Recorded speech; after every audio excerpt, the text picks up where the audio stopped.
Our deepest fear is that we are powerful beyond measure. It is our light, not our darkness, that most frightens us.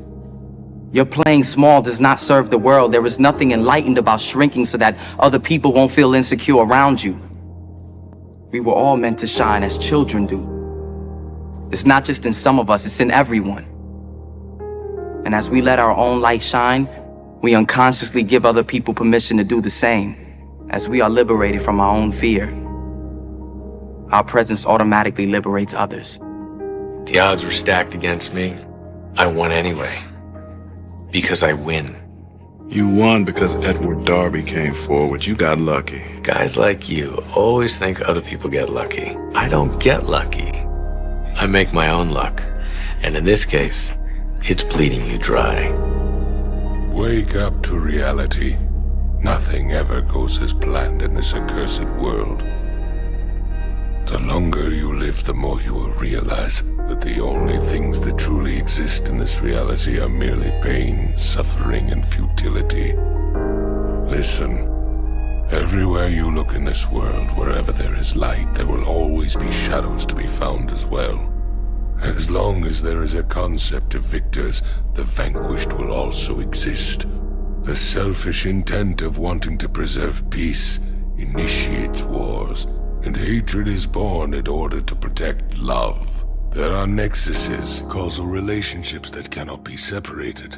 The most powerful motivational speeches that I have ever heard came from people who told me I couldn't do something. You know why? Because when they told me I couldn't do it, I was bound and determined to show them that I could.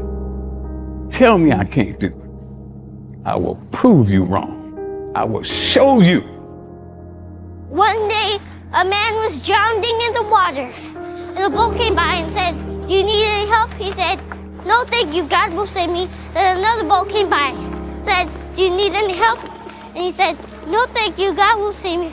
Then he drowned and went to heaven. And he said, "God, why didn't you save me?" And God said, "I sent you two big boats, you dummy." You don't try to build a wall. You don't set out to build a wall. You don't say, "I'm gonna build the biggest, baddest, greatest wall that's ever been built." You don't start there. You say, "I'm gonna lay this brick as perfectly as a brick can be laid. There will not be one brick on the face of the earth that's going to be laid better than this brick that I'm going to lay in this next 10 minutes. And you do that every single day. And soon you have a wall. And soon you have a wall. And I think psychologically, the advantage that gives me over a lot of people that I have been in competition with in different situations is it's difficult to take the first step when you look how big the task is.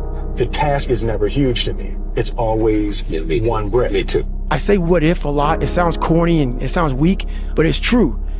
What story would it be if my fat, dumb, lying to be friends with people, insecure ass can overcome this shit? And that what if mentality, like that dreamer mentality just would always fuel me. It would just fuel me, man. What if I can be a SEAL, man? What if I can go from running a quarter mile, now I run 205 miles. What if I can go? What if I can go and what if, how would that feel? So it became from being defeated to like, man, maybe tomorrow we can go 0.75. No one would do this shit. No one would do this shit. You're the best fucker around. You're the best fucker ever lived. And I kept fueling me with the right kind of message that I needed to hear that I was never telling myself. And through time, it became reality. Set some higher goals. Reach for some higher purpose. Go for something beyond what you thought you could do. You've got to believe that tomorrow can be better than today. But here's the big one. Believe in yourself. Believe in yourself. Ask for wisdom to deal with the challenges of today and tomorrow. Don't wish it was easier. Wish you were better. Life has never been so sweet. That can happen at an early age. It can happen at a later age. It's going to happen to somebody no matter what, it's going to happen to you. And when it does happen to you, thank your lucky stars that finally you're alive. It's time to unwrap the potential you can be. Superior, man. It's within you. It's within every single one of us. And the people that have risen to that level were no different than any one of us. It's just they believed it and they're willing to work their f***ing ass off to get it. Solid basketball. Scottie Pippen and I had played basketball for, almost 12 straight months, and now, it took its toll on us. But we had so much desire and determination to get to this point that we were not going to give up. At least if we were going to go down, we were going to go down fighting with every energy that we had. We're going to put on the basketball court. Well, man, because I think the greatest fear that we face is ourselves. Actually, I think it's not anything that's external or anything that's superficial. I think the greatest fear you face is yourself, because we all have dreams, and it's very scary sometimes to accept the dream that you have, and it's scarier still to say, okay, I want that. It's scary because you're afraid that if you put your heart and soul into it and you fail, then how are you going to feel about yourself? We're not made to survive. We're not made to manage our pain or get through it. We're made to be creators of our lives. We can create anything. Anything we can dream about, we can create. How much of life do you feel like you control, or how much does life control you? Do you tend to control more of what's going on, or events controlling you? It's very easy to have those events start to take control, unless we take control of what's between our ears, our own mind. You see, what you and I focus on massively affects how we feel, whether we're thriving or surviving. If you focus on what you can't control, if you focus on the past, if you focus on what's missing from your life constantly, that pattern of focus will make you frustrated, overwhelmed, depressed. Focus equals power. If you want to thrive, you got to focus on what you can control. You got to focus on the difference you can make. You got to focus on what's already in your life that you're grateful for. Most people allow their fear of failure, 80%, allow their fear of failure to outweigh their desire to succeed. When you're willing to fail again and again and again, when you make up your mind to become unstoppable, when you make up your mind to become a no matter what person, then that will then give birth to a part of yourself that you don't know right now. Now, what if I fail? What if it doesn't work? What if I don't like, what if this person rejects me? The animosity, the pressures of society, let it all go because they've lost it all. They're just now left with the intestinal fortitude, the pride within. Do I want to stay on the bottom of this barrel or do I climb out of this hole? And that is a spark of what it turns out to be their greatest moment, their greatest hour. We can live that way, guys. Imagine the life you can live when you let go of the thought of failure. When this fear doesn't resonate inside of you to paralyze yourself in a self-paralysis state. When that's gone, the freedom. When you judge yourself on your own measure, you're not worried about other people's opinions. Because when you don't worry about anyone else and you just worry about what's in here saying, the pride of confidence, funny, all this is taken care of too. With one comes the other in a positive way. I have spent my whole life scared. Frightened of things that could happen, might not happen. 50 years I spent like that. Finding myself awake at 3 in the morning. But you know what? Ever since my diagnosis, I sleep just fine. I came to realize it's that fear that's the worst of it. That's the real enemy. So, get up. Get out in the real world. And you kick that bastard as hard as you can, right in the teeth. I wasn't invited to parties or, friendly gatherings on the weekend. So on Fridays and Saturdays, I would go in my rec room with my basketball and basically dribble myself to sleep. And I think that was the best thing that could have ever happened to me. Because during those lonely hours in the rec room, I discovered the hunger, the motivation, and the desire to be the best possible basketball player that I could be. The whole life you think, oh, I'll just keep judging and keeping people at a distance. But guess what? there's this thing in the distance making you think, oh, that you win somehow, that I win somehow by doing that. I'm not saying you, I'm saying me. But then I get to the end of my life and I'll realize, you know what, I didn't win anything by doing that. That was a trick. And the only thing I won was being alone. Real lions like to hunt. They love the process just as much as they love the prize. And some of y'all just want to score. You don't like the process. You're not in love with the process.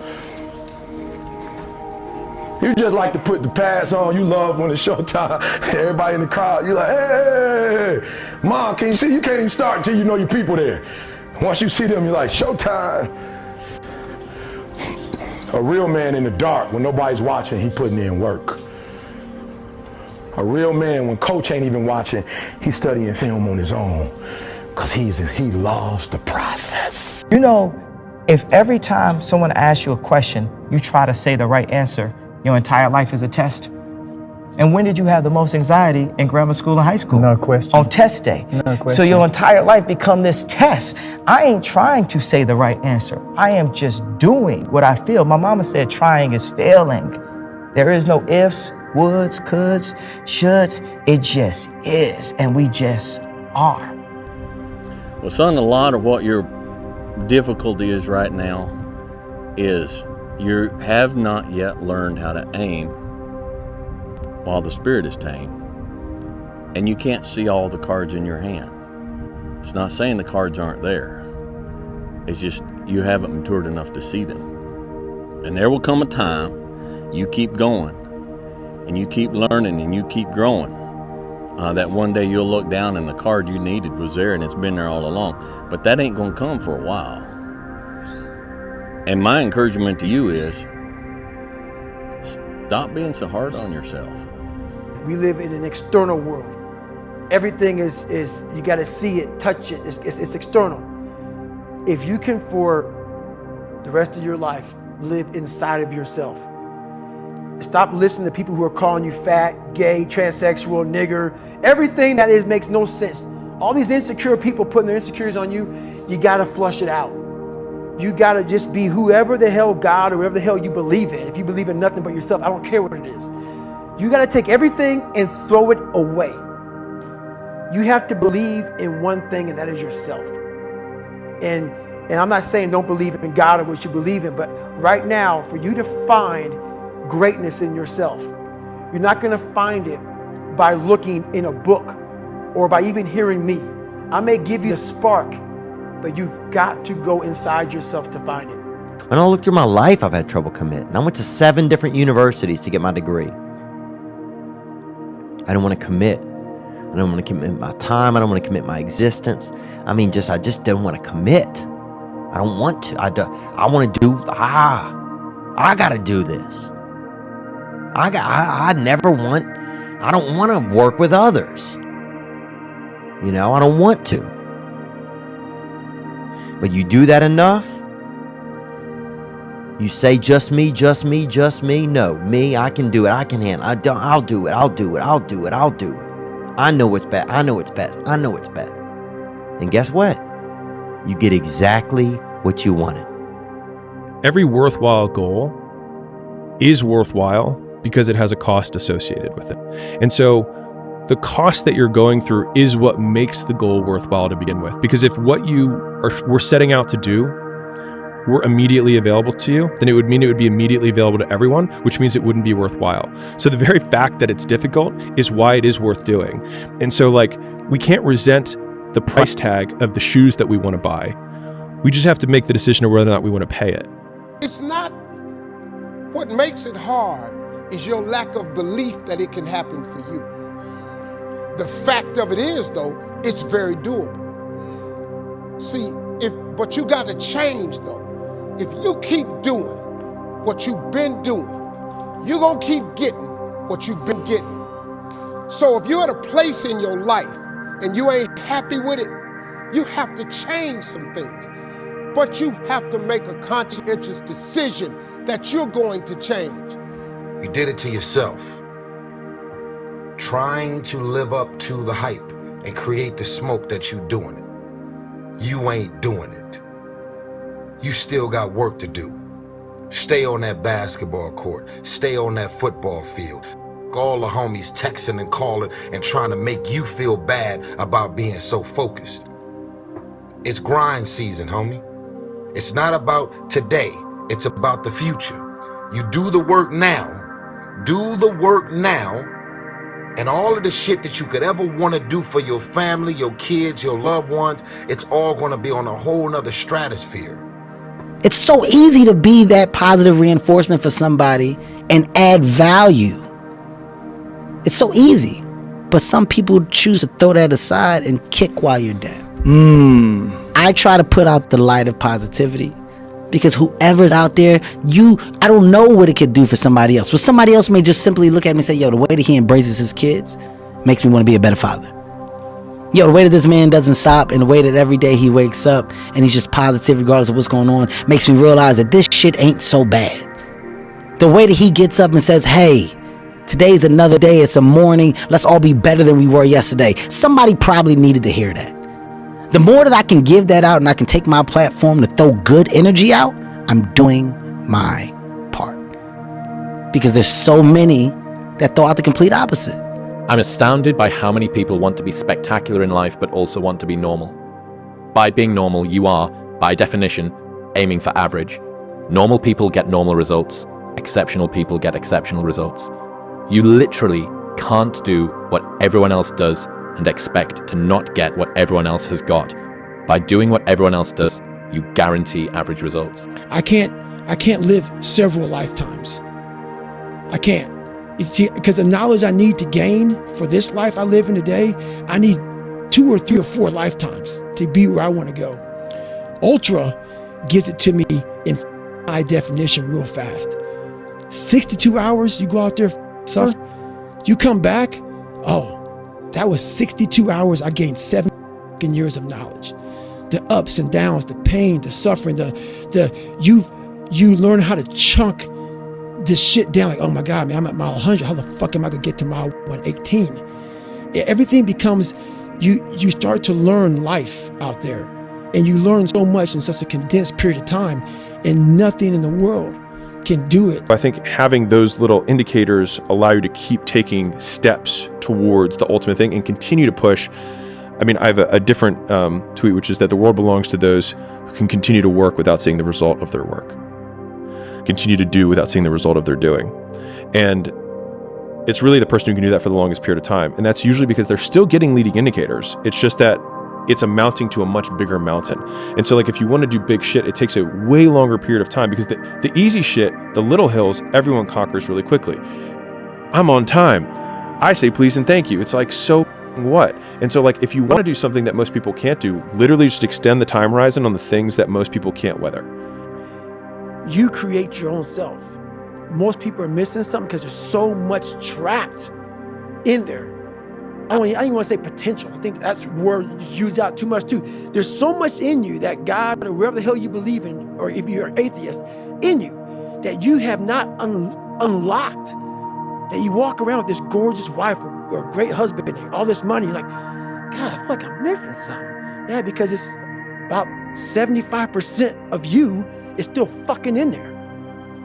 Still chained up. Because you just didn't want to find your willpower. Didn't want to find your soul, your will, your heart, your determination, your guts, your courage. You're a human, and you made it right, and you're making it right, and it's okay. It's okay. Wherever you've been in the past that's bad, if you're not still there, searching for the weak place in your armor, that one tiny thing. Feel free to tell you it's okay. That was a bad place to be. That was a bad person to be. But you're not that person anymore, and you're not in that place anymore. But if you're with yourself and yourself is always beating you up, you're not going to want to be with yourself. Challenges that you face, they're going to do their best to take you down. Do not let them. Stand up dig in. Line up those problems and confront them, face them, fight them. Do not let them bring you down. In fact, let those challenges raise you up. Let them elevate you. Let their demands and their trials make you stronger. I think a lot of entrepreneurship and even personal growth is training yourself on how you respond to hard. Because in the early days, hard was, ooh, stop.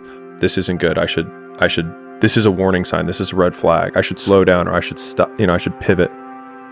But the more I think about it as a competitive landscape, as I'm clear on what this path is supposed to look like, and these rocks and these dragons are things that I'm going to have to slay along the way to get the princess or get the treasure, I get happier about the harder it is because I know that no one else will follow. I don't feel good about myself. And every day I go through that journey.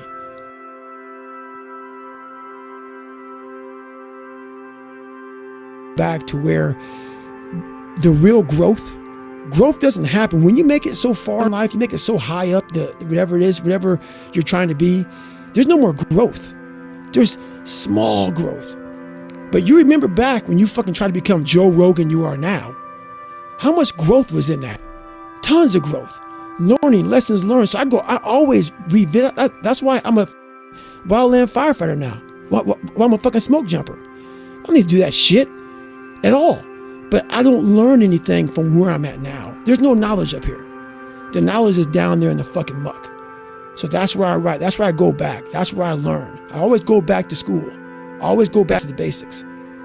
I always go back to first grade. If today you never say good enough, tomorrow you'll always have enough. What I'm saying is a character of who you are. It's not the title that makes you. It's not the success that makes you. The character defines the success, defines the fame, and it starts right there. Championships aren't won in the theater or the arena. They're won in the thousands of hours in the training room, in the labs, in the 5 a.m. runs, and when it's raining, when everyone else is sleeping. That's when it's won. The heart of a champion is a light switch that's always on. It doesn't go on and off when someone's watching. It's constant. It's how you look at something. If your name's attached to it, that you do it right, the best of your ability every single time.